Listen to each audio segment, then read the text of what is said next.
Hi there. I'm Randy Boyagoda, a professor in the English department and Vice Dean undergraduate in the Faculty of Arts and Science. I'm standing between two ferns near Sydney Smith to introduce you to two leaders who are members of our academic community.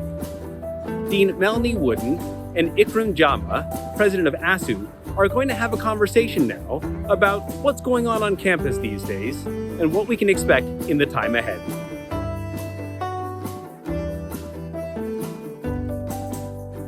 I'm just here to ask you a couple of questions that I'm sure a lot of students would like to hear the answers to, pertaining to how the faculty is really dealing with this hybrid switch of in-person and online mechanism here on campus. I guess my first question would be, how did the faculty really deal with that switch from in-person classes in the winter and summer semester to online classes moving forward?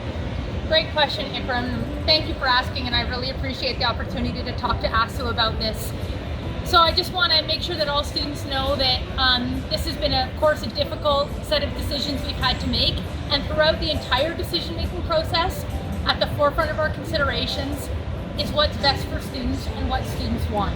So we started our planning process really early on, right back in April. So even only a couple weeks after we made the initial switch to online, we started to meet with chairs and directors to talk about how we would transition back to in-person with the goal of doing so for September. What we realized was that, of course, we couldn't plan for only in-person because it's a pandemic. We don't know the timeline, but we wanted to make sure that we were planning in a really flexible way so that as the pandemic evolved, we had the opportunity to shift more in-person or more online. And we also wanted students to have choice. We know that for some students, they have the opportunity to be on campus and they want to be on campus. But for other students, for a variety of personal reasons, that might not work well for them. So wherever you're at, that you have a really great opportunity to engage.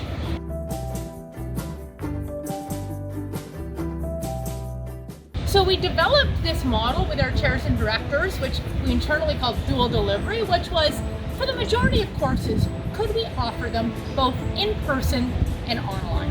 And the size of the in-person would depend upon public health restrictions. And I should, of course, say all of this is always dependent on public health. So if at any point in the planning process, we realized that we couldn't be back on campus, we would simply focus it on the online section. And I was really heartened that our chairs and directors and faculty members that contributed to that process really embraced this dual delivery model, and that's what drove our Online Learn Academy to work so intensively with instructors over the summer to make sure they were ready to deliver this in a high quality way. Then we started to put those plans into action throughout the spring and late spring, and instructors worked really hard on developing those plans. But of course, the pandemic continued, and I think for many of us, August rolled around, we looked forward to the fall, and we realized we wouldn't be in the public health situation we had all hoped for. So even in late July, when we were still in stage 2, which actually didn't permit any in-person for us, we realized that not all instructors were ready to come back to the classroom. This is actually for some really practical reasons. So it's not just the professor or the instructor that teaches your course, but it's a whole teaching team that has TAs, graduate student TAs that are often with you in the classroom. And for many of them who are actually also coming to the University of Toronto from other countries for the first time, they were uncertain about their ability to arrive in Canada if they were international students. So instructors were contacting us to ask about the opportunity to reconsider moving their course from that in-person format to online.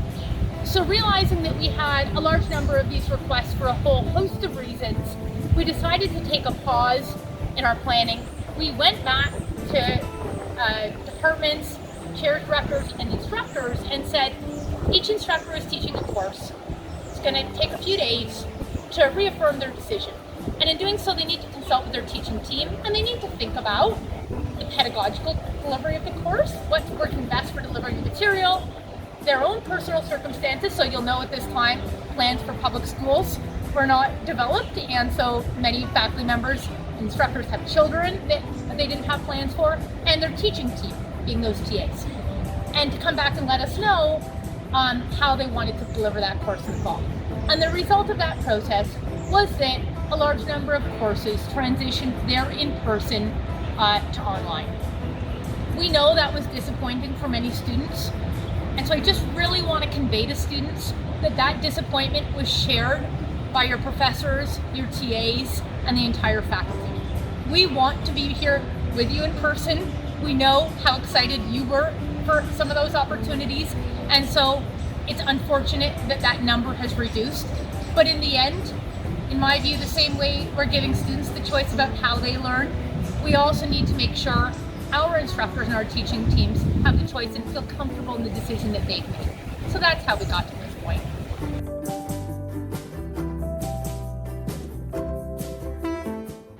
So Ikran, now that we're a few days into the term, I'd love to hear from a student's perspective, how's it going? It's going well so far. There have been some challenges. So some of the challenges that I faced as a student was not knowing whether or not some of my courses would actually commit to being in person. But that information has now been given, so we're moving forward from then on. Another challenge is just trying to navigate this entire world that we're in right now. I'm sure a lot of students are in the same boat as me. We're feeling anxious. And so at least school does give us some kind of way to move away from that, but at the same time, it's important. I feel like it's important that students recognize that we're all in this together as well, and that the faculty also recognizes the position that we're put in as well. It's going to be a challenging year for all of us, but we hope to get through it. It sure is, Ikran, and I just want to follow up on that to say and to make sure that the students know how much the Faculty of Arts and Science of the Dean's Office and our chairs and directors really value the relationship with ASSU. People might not realize that over the last 6 to 7 months, now that we've been in the pandemic, our office has relied really heavily on the feedback from ASSU representing students. We hear a lot from students, but it can often be anecdotal, so we don't always have the whole picture. I'll admit that sometimes we get focused on what we think is a particular problem that students might be experiencing, and when we bounce it off members of your office, we hear that perhaps it is or isn't a problem, but there's actually something looming much larger for students. And so we're able to make sure that we're focusing our attention on where you need it. So, and I guess to your final point, that you're right, we're all in this together. And so really sincere thanks to ASSU and to all the students for your patience. Hindsight is 2020. When we look back, could we have done certain things differently? Absolutely. But we're all learning in this together. So thank you. Thank you so much for your kind words.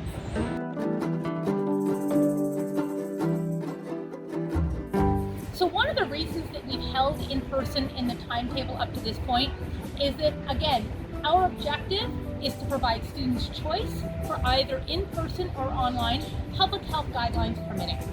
And in our view, the best way to do that is to wait until closer to the start of the winter term so that we have a better sense of the public health situation, but also feedback from both students and instructors to learn how's their teaching and learning going in this new, what we call pedagogical experiment, where teaching and learning is happening both in person and online.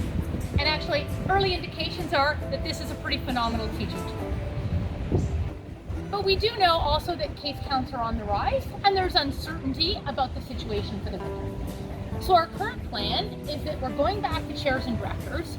We're asking them to consult with our instructors and their teaching teams to reaffirm, again, their decision about whether they want to stay in person or whether they're making the choice to move online. Those decisions will be made by instructors over the course of the next month, and then we'll be updating a course timetable and notifying students later in the fall. But I'll reiterate to any students that are currently learning from abroad that we have a Dean's Promise extended in effect that you would have seen earlier this year, which essentially makes a commitment that all graduating students can complete their course requirements from abroad if they're unable or choose not to be on campus. So in either way, we're committed to those students graduating, and we're committed to all students having a great learning experience in the future. Well, that was great to hear from two members of our academic community, Dean Woodin and Ikran Jama, chatting about courses and campus life here this fall in the Faculty of Arts and Science and looking ahead to the winter. Stay well, everyone, and best of luck with your studies.